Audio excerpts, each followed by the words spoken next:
Well, it's good to be with you again. This is part 2 of our series on Daniel. In fact, we're going to be doing chapter 2, very brief introduction to chapter 3. And again, I want you to know that I'm not intending to be comprehensive. We are trying to keep these clear and simple, understandable. A beautiful introduction to Daniel, a man who lived by faith in a foreign land. And so, pay attention. These are going to come fast with some good stuff in them. I hope you enjoy them. And I hope it causes you to go back and read the book of Daniel from a fresh perspective. I would also like to add that do keep in mind that living by faith, that Daniel has this incredible connection with God. A connection that is something that is available to you and to me every day. And that is what's made this story very possible to be recorded in time for us to listen to today. All right, I want to thank Sherry, another one of her fabulous pictures. This is like a great piece almost of abstract art. And she just captured the layers of the early snow as it comes down. And Sherry, I just love this picture. This is just approaching Fairfield, Idaho, up on the prairie. You can see the change of season. Oh, I just love this. A great master couldn't make a more beautiful picture than this, Sherry, so thank you for that. So, Daniel is my judge. Daniel's name means God is my judge. I said Daniel is my judge. Daniel means God is my judge. I want to be clear on that. And in his journey, we have lessons to learn. And you know this is part 2.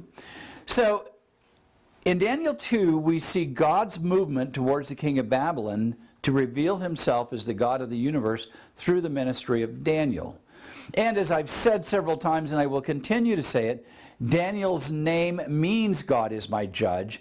It is the theme of the entire book, and I will present an entire slide to show you how the judgment theme unfolds in all of the stories we are looking at. So you see the significance of that theme. His name, and that God is the one who resolves the conflict with good and evil, is the gospel in Daniel. It's the good news. It's God's plan for you and for me as well. So I'm just going to read through chapter 2, and I think you're going to find it to be wonderfully self-explanatory. Now, in the second year of Nebuchadnezzar's reign, Nebuchadnezzar had dreams, and his spirit was so troubled that his sleep left him. Then the king gave the command to call all the magicians and the astrologers and sorcerers and Chaldeans to tell the king his dream, or dreams plural. So they came and they stood before the king, and the king said to them, I have had a dream, and my spirit is anxious to know the dream. The Chaldeans spoke to the king in Aramaic. O king, live forever. Tell your servants the dream, and we'll give you the interpretation. And the king answered and said to the Chaldeans, my decision is firm. If you do not make known the dream to me and its interpretation, you shall be cut to pieces, and your houses shall be made an ash heap. I just want to say we should always be careful how much authority we give our leaders, because this king had absolute power and authority. That is an intimidating threat. However, he says, if you tell me the dream and its interpretation, you shall receive from me gifts, rewards, and great honor. Therefore, tell me the dream and its interpretation.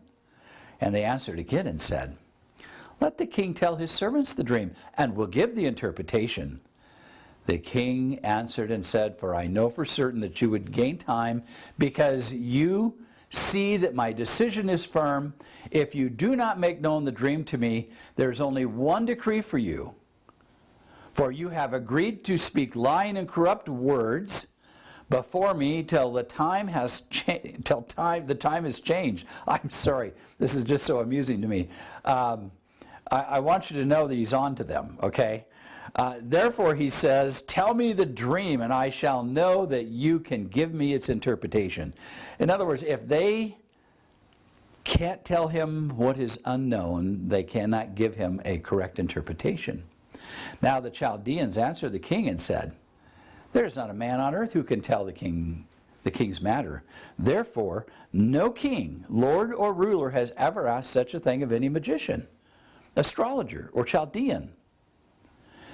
It is a difficult thing that the king requests, and there's no other who can tell it to the king except the gods whose dwelling is not with flesh.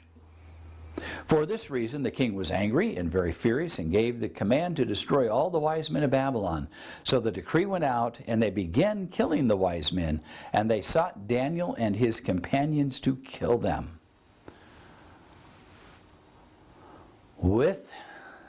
Then with counsel and wisdom, Daniel, I think I skipped a slide. Nope, maybe not. Then with counsel and wisdom, Daniel answered Arioch and the captain of the king's guards who had gone out to kill the wise men of Babylon. He answered and said to Arioch, the king's captain, why is the decree from the king so urgent? Then Arioch made the decision known to Daniel. So Daniel went in and asked the king to give him time that he might tell him the interpretation. Verse 17, Daniel went to his house and made the decision known to Hannah, Mishael, and Azariah, his companions, that they might seek mercies from the God of heaven concerning this secret, so that Daniel and his companions might not perish with the rest of the wise men of Babylon. Then the secret was revealed to Daniel in a night vision. So Daniel blessed the God of heaven. Now you remember when we looked at chapter 1 that one of the spiritual gifts that we spoke of for Daniel was the ability to interpret dreams, a gift from God to him. Now that gift is being manifested in ministry towards Nebuchadnezzar. Daniel answered and said, blessed be the name of God forever and ever, for wisdom and might are his. And he changes the times and the season. He removes kings and raises up kings. He gives wisdom to the wise and knowledge to those who have understanding. He reveals deep and secret things. He knows what is in the darkness, and light dwells with him. I thank you and praise you, O God of my fathers. You have given me wisdom and might, and have now made known to me what we ask of you, for you have made known to us the king's demand. Therefore Daniel went to Arioch, who the king had appointed to destroy the wise men of Babylon. He went and said thus to him, do not destroy the wise men of Babylon. Take me before the king, and I will tell the king the interpretation. Then Arioch quickly brought Daniel before the king and said thus to him, I have found a man of the captives of Judah who will make known to the king the interpretation. Daniel answered in the presence of the king and said, I skipped a slide. The king answered and said to Daniel, whose name was Belteshazzar, are you able to make known to me the dream which I have seen and its interpretation? And Daniel answered in the presence of the king and said, the secret which the king has demanded the wise men and the astrologers and the magicians and the soothsayers cannot declare to the king. But there is a God of heaven who reveals secrets, and he has made known to King Nebuchadnezzar what will be in the latter days. Your dream and the visions of your head upon your bed were these. As for you, O king, thoughts came to your mind while on your bed about what would pass after this. And he who reveals secrets has made known to you what will be. Now pause here for just a moment. What was in the mind of Nebuchadnezzar before he went to sleep? What comes as a result of me being king after my kingdom? I think that's just a remarkable thought. He's wondering about the future, what's coming. And he isn't talking about just what happens and who's taking his place. He was wondering about the things that would extend clear to the end of the world. How do we know that? Because God answered the thoughts of his mind. Verse 30. But as for me, the secret was not revealed to me because I have more wisdom than anyone living, but for our sakes who make known the interpretation to the king, that you may know the thoughts of your heart. You, O king, were watching, and behold a great image. This great image, whose splendor was excellent, stood before you, and its form was awesome. And whenever the children of men dwell, or the beasts of the field and the birds of heaven, he has given them into your hand and has made you ruler over them all. You are this head of gold. But after you shall rise another kingdom inferior to yours, and then another, a third kingdom of bronze, which shall rule over all the earth. And the fourth kingdom shall be as strong as iron, inasmuch as iron breaks in pieces and shatters everything. And like iron that crushes, that kingdom will break in pieces and crush all the others. So Nebuchadnezzar now has just had put back into his mind, and this dream is now unfolding, just like watching a film or a video. It's unfolding in his mind. And then Daniel continues. Whereas you saw the feet and the toes, partly of the potter's clay and partly of iron, the kingdom shall be divided, yet the strength of the iron shall be in it, just as you saw the iron mixed with the ceramic clay. Now, I'm going to tell you something that's really important. As a potter, having worked with clay, you cannot have iron in your fine clays, because the iron will cause the clay to explode in the kiln. So when I hear this vision of iron with ceramic clay, that's baked clay in it, we're talking about a highly unstable event at the very feet, at the very end of time of this statue. Notice verse 42. As the toes of the feet were partly of iron and partly of clay, so the kingdom shall be partly strong and partly fragile. And they would understand this as Daniel is speaking and explaining it. As you saw iron mixed with ceramic clay, they will mingle with the seed of men. They will not adhere to one another, just as iron does not mix with clay. And in the days of these kings, the God of heaven will set up a kingdom which shall never be destroyed, and the kingdom shall not be left to other people. It shall break in pieces and consume all these kingdoms, and it shall stand forever. We are living now in this period of instability. So the kingdoms on this slide, notice it has Babylon as the head of gold, followed by the Medes and the Persians, followed by Greece, followed by Rome. And the threads of Rome run all the way down to the end of time. I would say the political structure of Rome was that of a republic, and with the instability of the entire world and the elements of that, you have this unstable world with multiple kingdoms. And it is going to be consumed and collapse. Notice the language here as we continue the story. Inasmuch as you saw that stone was cut out of the mountain without hands, and that it broke in pieces the iron, the bronze, the clay, the silver, the gold, the great God has made known to the king what will come to pass after this. It's exactly what was in the mind of Nebuchadnezzar. The dream is certain, and its interpretation is sure.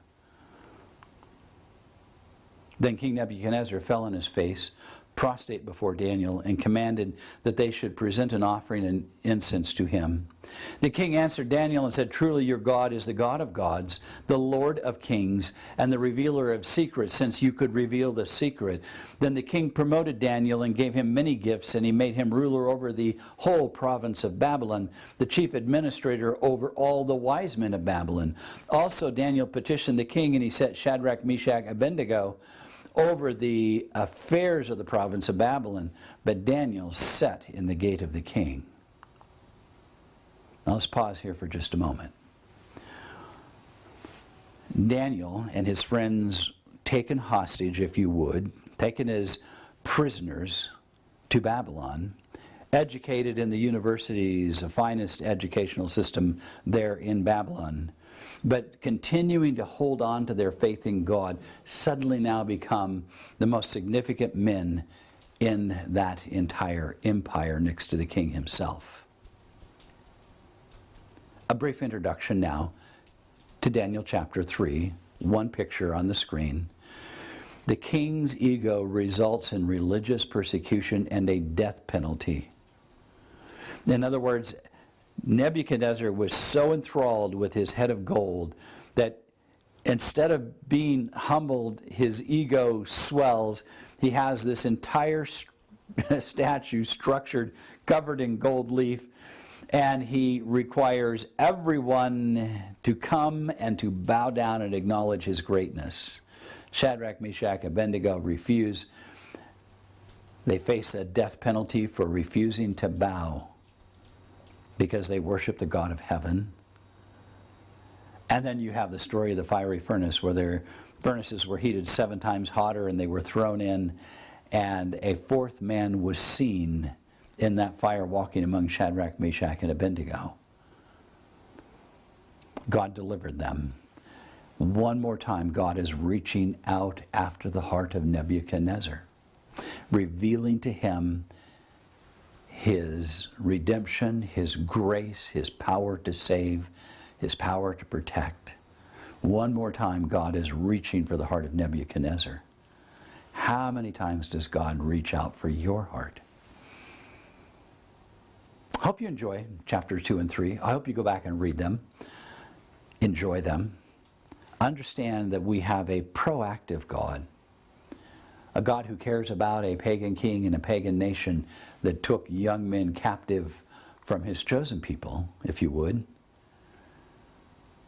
And he's watching out for them in the same way he watches out for you. Blessings. Enjoy. We'll see you again. Take care now.